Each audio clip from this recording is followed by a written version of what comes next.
A devout patriot and dedicated soldier to the Republic of Kenya from the day he graduated.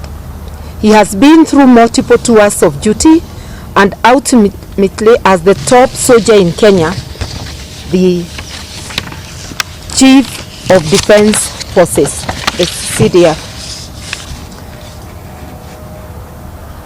He was revered by his colleagues at home and abroad. He has had a service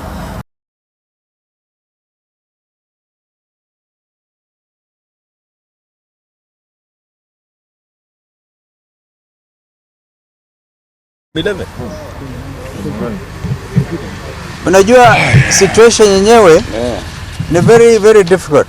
So Martha kuje hapa. Martha. Have you finished inviting them? No. Stand ahead. Have we apologized to them? Yeah, I apologize. You have? Yeah. Have you already? I will do it again. I think we are now properly assembled. Can these things be shorter than they are? Well, They cannot be taller than us. That's okay. That's better. well done. Now, ladies and gentlemen, I hope you are all the same mind. You know everybody on this side. And once again, our apologies for keeping you. We had to accompany Jacom to go and say pole to the family, to Mama Eileen and the family. We found there quite a big team. Today we are going to have our sister mother read our joint statement regarding the tragedy that is facing this country. So our sister mother. This is our statement on the tragic helicopter accident that claimed the life of General Francis Omondi Ogolla, Chief of the Kenya Defense Forces, and 9 officers.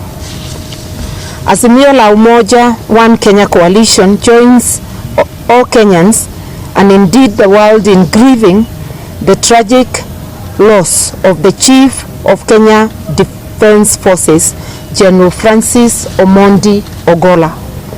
The general passed on yesterday as a result of a tragic helicopter crash at Kaben-Chepturel boundary between Elgeyo Marakwet and West Pokot counties.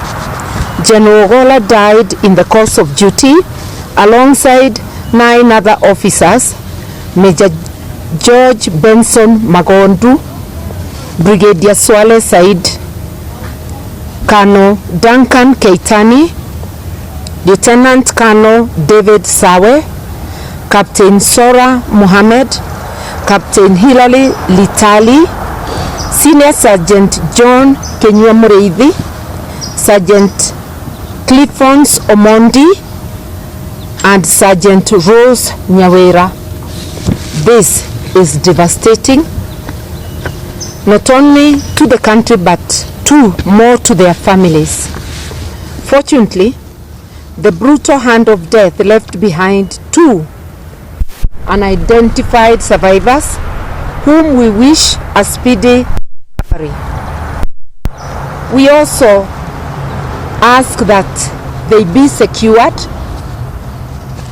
and afforded the best treatment that we can afford. We will always remember General Ogolla as a devout patriot and dedicated soldier to the Republic of Kenya from the day he graduated.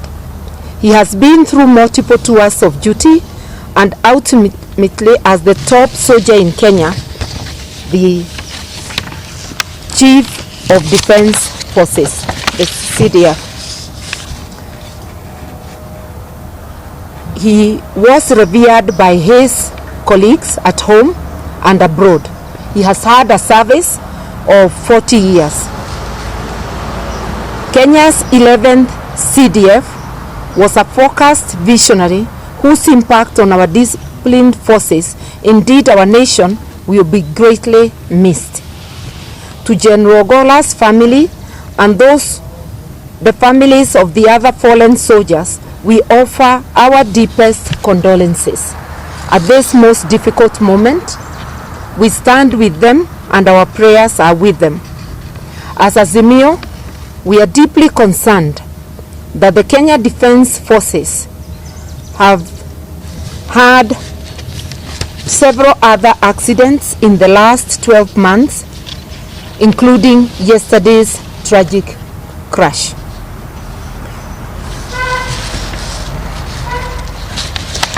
Just a minute, and we are saying that this must be thoroughly investigated. We are aware that it is the Kenya Defence Forces that secures the flights of their commander-in-chief, as well as of their top officer, who is the CDF, the Chief of Defence Forces. They have done so successfully since independence, and yesterday's accident was unprecedented.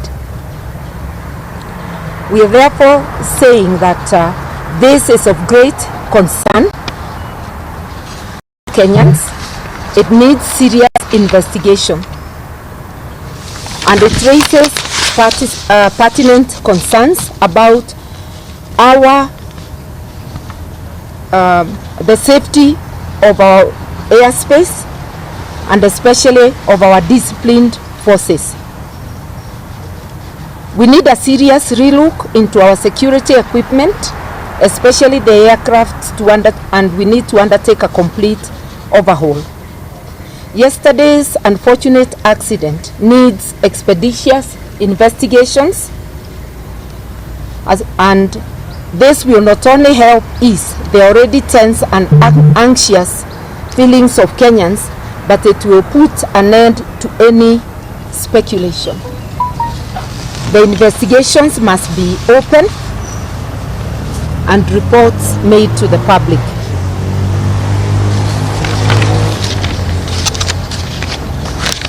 We also wish to ask the Ruto administration to consider the welfare of our disciplined forces and their families, and we suggest that in commemoration of General Ogolla and the brave soldiers who died yesterday and the countless unsung heroes, the disciplined forces welfare fund should be established as soon as possible to address the well-being of our disciplined forces.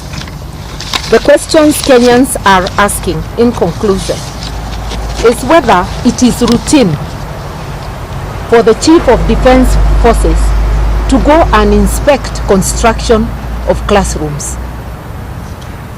Was this a plan had within the military, or was it a directive?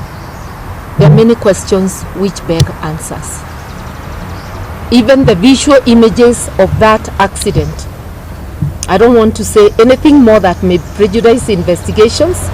They leave us with anxiety, and answers are needed as soon as possible.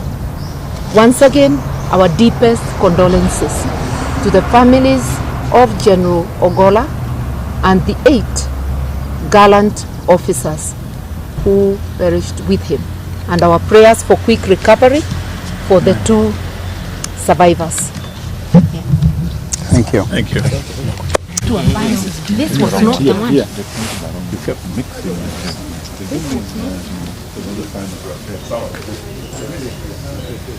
it.